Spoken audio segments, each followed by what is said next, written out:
11, semana 12. Pesquisadores conseguiram controlar reações químicas de um modo inovador. Usaram feixes de laser para promover um esbarrão entre dois átomos e uni-los, criando uma molécula. Utilizando pinças ópticas, feixes de laser altamente focados capazes de aprisionar objetos microscópicos, os pesquisadores empurraram um átomo do elemento químico césio contra um átomo de sódio, até que colidissem. Um terceiro laser foi lançado sobre ambos, fornecendo energia extra para criar uma molécula NaCS. Na natureza, as moléculas formam-se a partir da interação de átomos por acaso.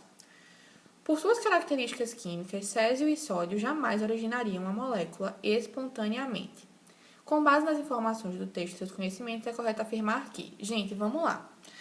Só um conceito básico aqui antes da gente ir para as alternativas, certo? Moléculas são estabelecidas, através de ligações covalentes, ou seja, ligações em que há o compartilhamento de elétrons.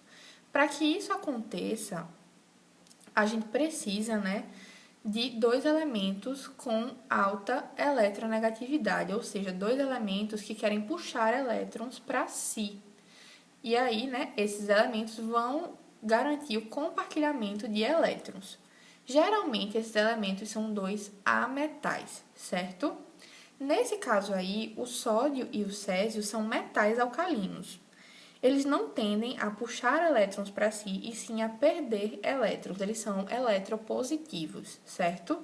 Então, eles tendem a formar ligações iônicas com ametais ou ligações ou ligações metálicas com metais, certo? Eles não tendem a formar ligações covalentes, porque ligações covalentes são feitas entre dois ametais. Por isso, eles não formam moléculas, certo? Vamos ler aí a letra A. O césio é um elemento químico radioativo e, devido a essa característica química, a molécula NaCS não se formaria sem esse modo inovador, que estabiliza o decaimento. Gente, o césio e o sódio, eles não formam moléculas por conta da radioatividade do césio, não. Eles não formam moléculas porque ambos são metais, certo? Então, a letra A está errada. B. O raio atômico do sódio é maior que do césio, portanto, a sua energia de ionização também é maior. O esbarrão entre os átomos retira o elétron do sódio, permitindo a ligação. Gente, o primeiro erro aí, é que o sódio não tem um raio maior que o césio. Ambos são da família 1A, do primeiro grupo da tabela periódica, da primeira família, mas o césio está no 6º período, enquanto que o sódio está no 3º período, ou seja, o sódio tem 3 camadas e o césio tem 6 camadas, certo? O césio tem um raio maior e, consequentemente, uma energia de ionização menor. Letra B também é errada. C.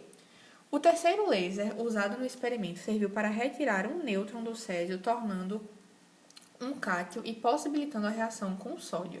Gente, para formar cátion, a gente não retira nêutron, certo? A gente retira elétron. Letra C é errada. D. Na natureza, com esses elementos se esbarrando por acaso, a tendência seria formar o CSNA e não o NaCS, justificando o caráter inovador do experimento. Gente, na natureza a gente não tem tendência nem de formar CSNA nem NaCS. Geralmente, essa situação, essa ordem é estabelecida quando a gente está falando de sais. Por exemplo, o NaCl. O Na é o cátion, e o Cl é o ânion. Geralmente, o cátion vem antes do ânion.